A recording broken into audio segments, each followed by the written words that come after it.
City Power has revealed that it will implement load reduction for Johannesburg residents, citing constrained electricity grid. The power utility says consumption has reached critical levels.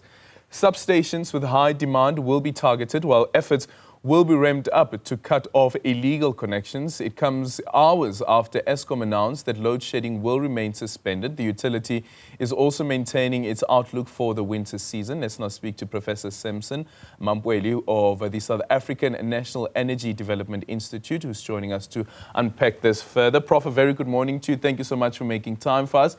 So we're giggling about this, that, you know, heading into the elections, we are told that, of course, there's going to be no load shedding, and after the elections, still the promise of no load shedding. Eskom has come out to say, indeed, we still are okay as it stands currently, so there's no need to introduce load shedding. However, though, City Power is introducing load reduction. How different is load reduction from load shedding? So good morning to you and the viewers. So with load shedding, you have rotational switching off of electricity for particular hours in particular areas. When it comes to load reduction, you don't switch off completely. You reduce the electricity demand that goes to households and businesses. And this is done in many ways. One of the ways in which they do it is to basically switch off particular appliances remotely in households or in businesses. For instance, they can switch off geysers using the geyser control systems that they have, which basically means that the house will still have electricity, but it won't have electricity to the geyser at that particular time where they're implementing load reduction. In some cases, they can have two breakers, one which is the main breaker that can give you a higher kind of a capacity of electricity, and the other one giving you lower capacity. And then when they do load reduction, they basically switch off the breaker that gives you higher capacity, and then you remain with the breaker that gives you a lower capacity. In that case, you will have a 60 amp breaker versus a 20 amp breaker. And then when they switch off the 60 amp breaker, you still have 20 amps of electricity, which you can't use to do many things at the same time, but you will still have electricity that you can use for the lights, for TV, and for your essential equipment, basically. So that's how they implement load reduction, Aldrin. So that means that you are not completely switched off?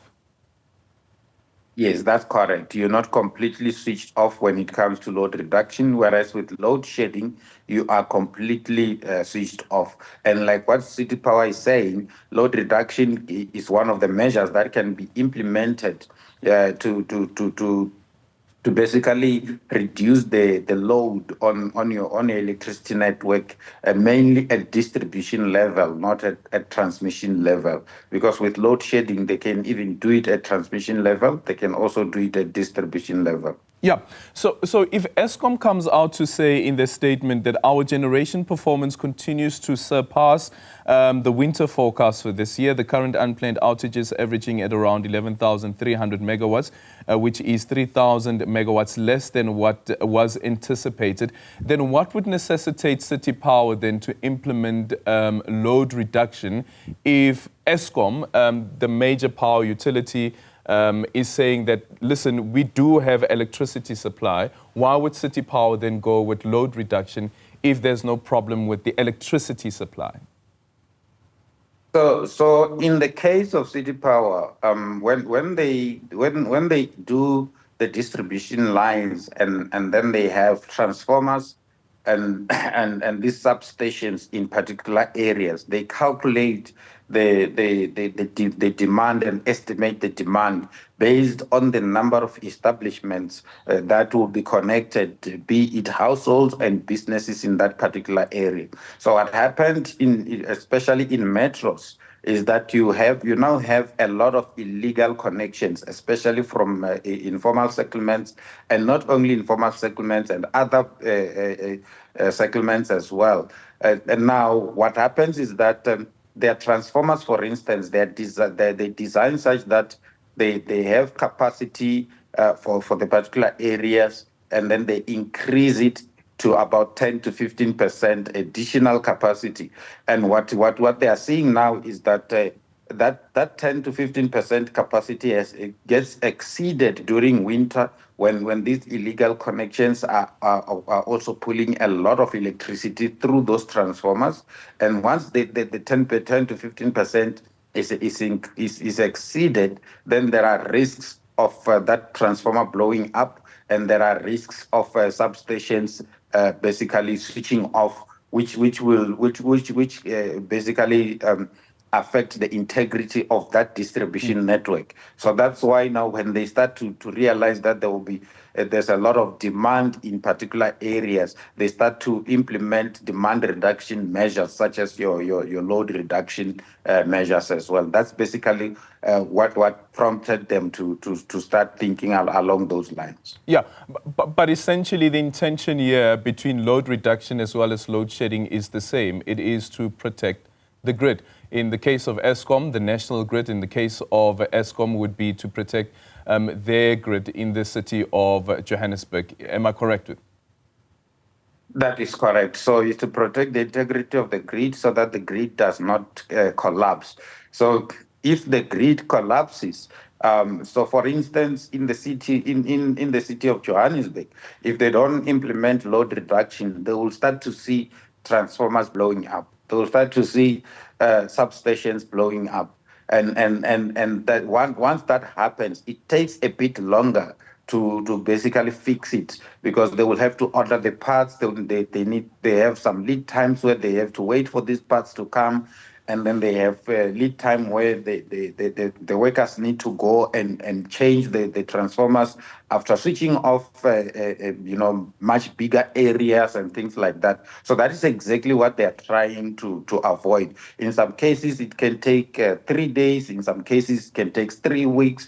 In some cases, it can take even a week or maybe even 2 weeks, depending on the procurement processes as well. Yeah.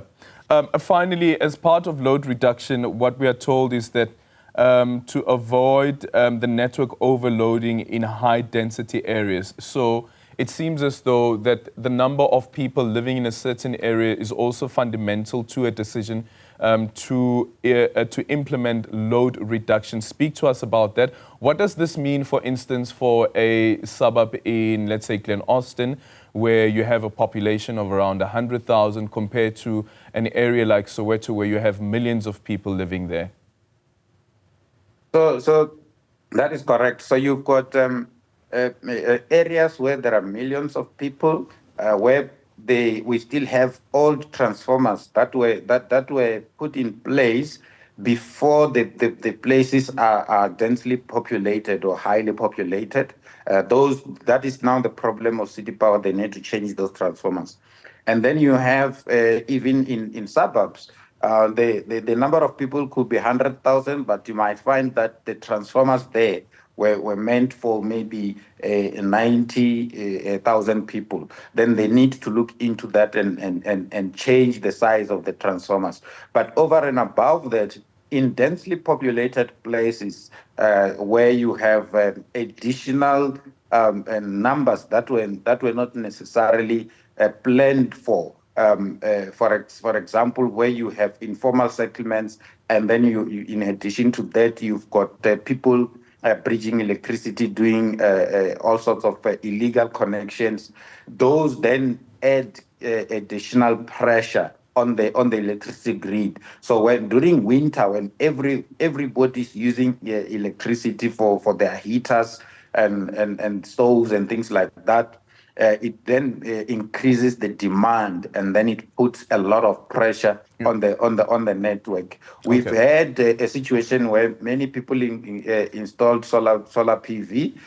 It eased the pressure on the grid, but what we've seen now is that that particular aspect of illegal connection is coming into play at the moment. Thank you so much for your time, Professor Sampson Mamphweli, speaking to us about the difference between load reduction as well as load shedding.